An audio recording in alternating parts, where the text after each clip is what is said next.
Maximum Suffrage 2016.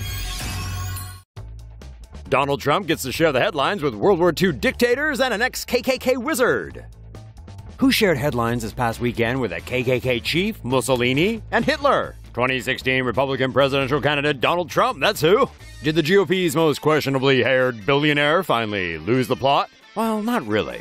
Okay, where to begin? On Saturday, ex-Mexican President Felipe Calderon said the businessman's anti-immigration rhetoric was similar to Adolf Hitler's in 1930s Germany. That comparison was also shared by Vincente Fox, another former president of the U.S.'s southern neighbor. He told CNN Friday that Trump reminds him of the German dictator. Come Sunday, Trump refused to disavow ex-Ku Klux Klan Grand Wizard David Duke during an interview on CNN.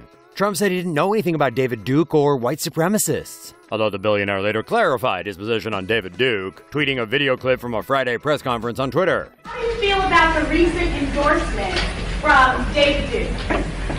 I didn't even know he endorsed me. David Duke endorsed me? Okay. All right. I disavow, okay? So that's cleared up, right? Oh, also on Sunday, Trump retweeted a quote from Benito Mussolini. Mussolini, you know that fascist Italian World War II dictator that Hitler was BFFs with. That tweet, it turns out, though, was a ploy by news site Gawker. They set up a Twitter trap for Trump last year in the form of a bot that quoted Mussolini but attributed it to Trump. The idea was to trick the Donald into retweeting it, and he did. What did Trump have to say about that? Well, and I saw it. I saw what, and I know who said it, but what difference does it make, whether it's Mussolini or somebody else?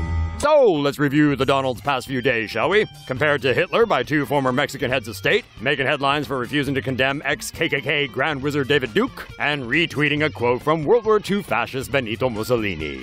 So on the one hand, the Donald's extreme rhetoric attracts all kinds of support from all kinds of crazies, but to be fair, he did put out his position on David Duke and the Mussolini quote, and on the other hand, the Mussolini tweet was a setup by Gawker. Plus, the liberal media had a field day by putting Trump into headlines with the KKK and World War II bad guys. And there's this little thing named Super Tuesday coming up this week that could seal Trump's GOP presidential nomination. So what's your take? Should Trump reflect on his populist style of campaigning? Or has the liberal media finally gone full libtard?